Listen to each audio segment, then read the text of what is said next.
Hello friends, welcome back to my channel. Today I'm starting a new segment that I call Get Baked. Living in Colorado is not without its puns. I am a huge fan of baking. It's probably one of my favorite pastimes. I have so much fun in the kitchen and I really could just lose myself. It's probably the one thing in life that I've been able to follow through every time I do it. It's relaxing and at the end you have all these delicious baked goods to eat. Today I want to show you guys two great recipes that are made with cake mixes. Cake mix has gotten a lot of crap for being already prepared, but I like to use it in different ways that nobody would think about, so I want to show you those ways. The first one is a family favorite, and that is individualized mini cobblers. Here's what you need. Individual ramekins, yellow cake mix, fresh frozen berries, 1 stick of butter, and 2 teaspoons of sugar. So we are going to start with our little individualized ramekins.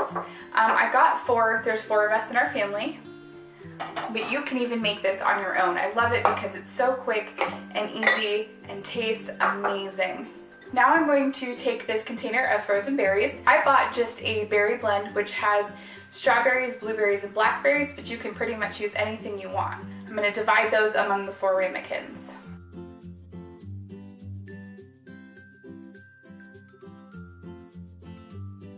Now that you have your berries divided up, we are going to take our sugar and we're going to sprinkle it over the top.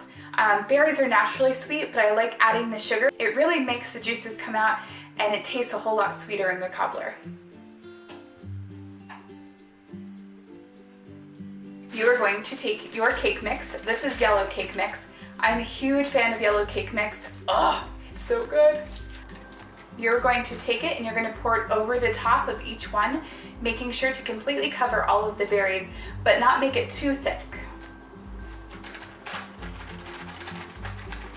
After you fill them, they should look a little bit something like this, where you can see that it's lightly covered, but it does cover all of it, but you don't want it too thick. Now we're going to take our butter. I have a stick of lightly salted butter. You can use anything you want.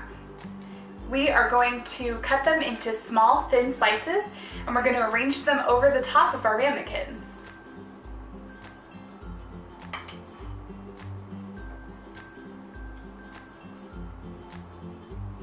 When you get all done, it should look a little bit like this. You can see that there's a few holes left open, but some of the slices are cut a little bit thicker, so it'll be perfectly fine. Then you're going to pop these in the oven at 350 degrees for about 20 to 25 minutes.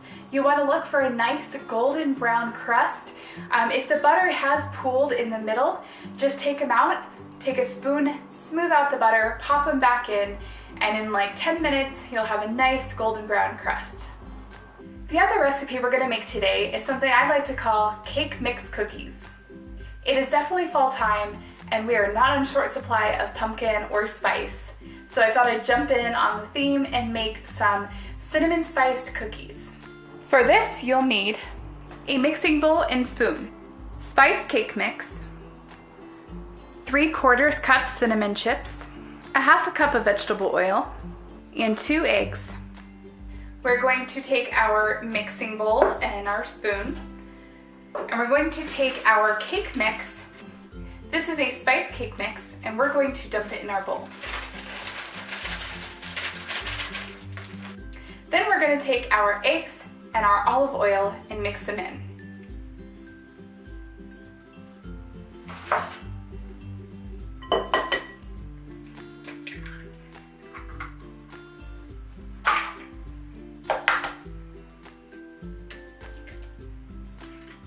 We're going to give this a nice mix to make sure it's all incorporated.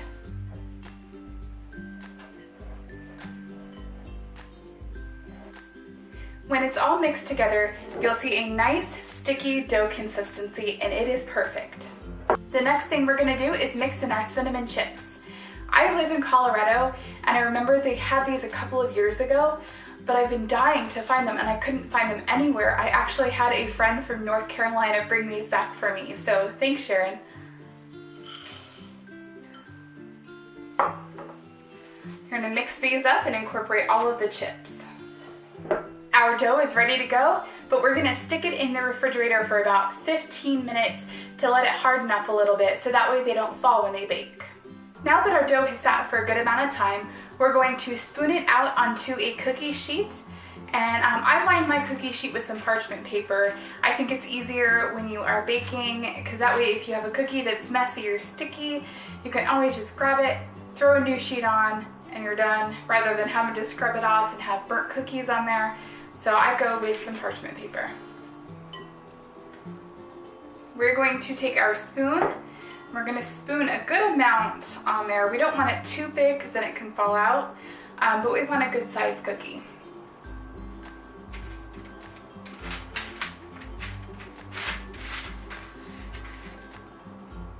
We're gonna pop these in the oven at 350 degrees for about 10 minutes.